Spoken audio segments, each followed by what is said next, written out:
herói ou vilão? Gimbones. Quem era Gimbones? Gimbones era visto como um líder carismático, defensor dos pobres e da igualdade racial. Nos anos 1950, ele fundou uma igreja que prometia justiça social, acolhimento e um mundo melhor. Para muitos, Gimbones parecia um herói. Ele ajudava comunidades marginalizadas, pregava contra o racismo e dizia lutar contra o sistema. Mas, por trás dos discursos emocionantes, havia algo estranho. Gimbones exigia obediência total, dizia ser escolhido por Deus. E aos poucos começou a se colocar acima de qualquer questionamento. Era o início de algo que ninguém imaginava onde iria terminar. A igreja de Gimbones começou a crescer rapidamente. Pessoas comuns, famílias inteiras e até políticos passaram a apoiar o grupo, conhecido como Templo dos Povos. Gimbones dizia oferecer algo que o mundo não dava: igualdade, proteção e pertencimento. Em troca, exigia lealdade absoluta. Com o tempo, os membros eram incentivados a se afastar da família, doar bens e cortar contato com qualquer pessoa que criticasse o líder. Quem duvidava era humilhado publicamente. Quem questionava, era chamado de traidor. Aos poucos, Gimbones deixou de ser apenas um pastor. E passou a ser tratado como uma figura quase divina. Com a seita já grande, Gimbones começou a usar medo e manipulação emocional para manter todos sob controle. Ele dizia constantemente que o mundo exterior era cruel, racista e perigoso. Segundo Gimbones, apenas o Templo dos Povos era seguro.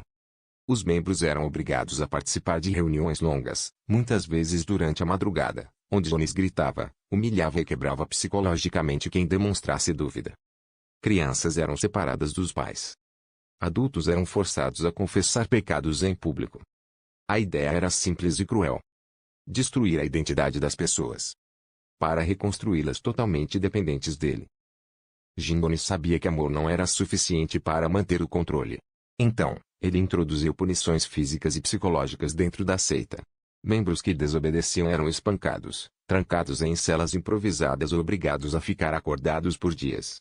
Crianças também eram punidas na frente de todos, como forma de exemplo. Gimbones dizia que tudo aquilo era disciplina. Mas, na prática, era terror. Para aumentar o medo, ele começou a falar constantemente sobre inimigos externos: o governo, a polícia, a mídia. Segundo ele, todos queriam destruir o Templo dos Povos.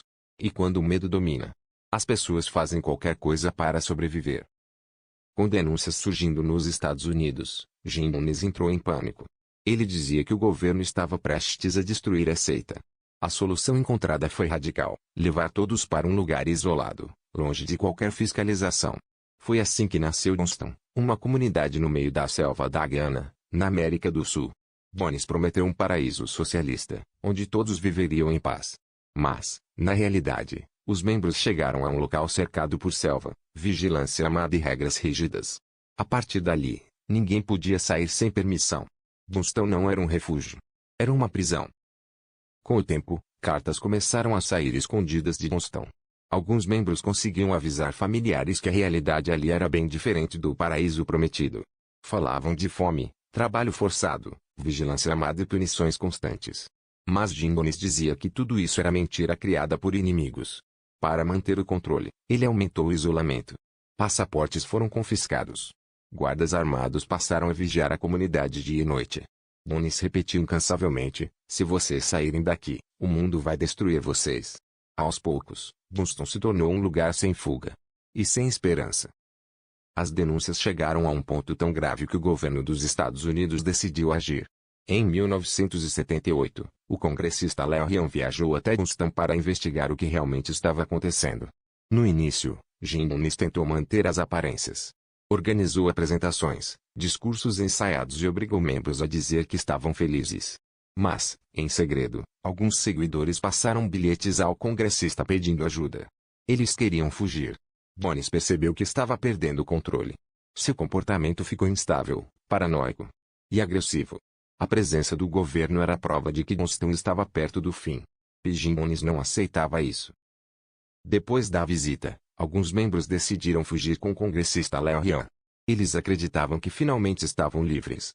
Mas Gimbones não ia permitir. Quando o grupo chegou ao aeroporto de Port Kaituma, homens armados ligados à seita apareceram de repente. Sem aviso.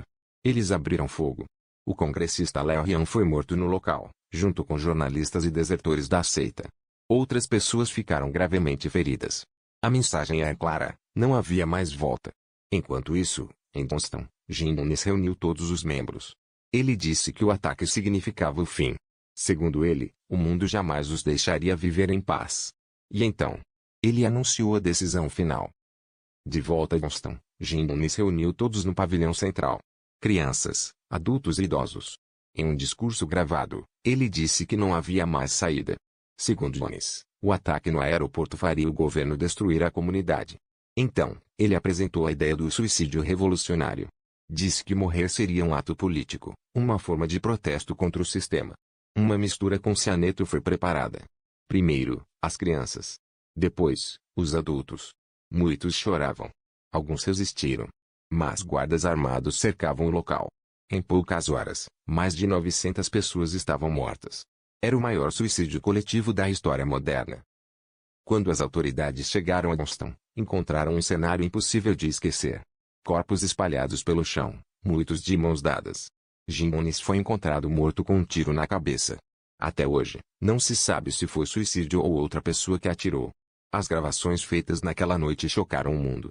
Nelas, é possível ouvir crianças chorando. E adultos sendo convencidos de que a morte era a única saída. O caso de Boston mudou leis, investigações e a forma como o mundo passou a enxergar seitas e líderes carismáticos. E deixou uma pergunta que até hoje assombra: como tantas pessoas puderam ser levadas a isso?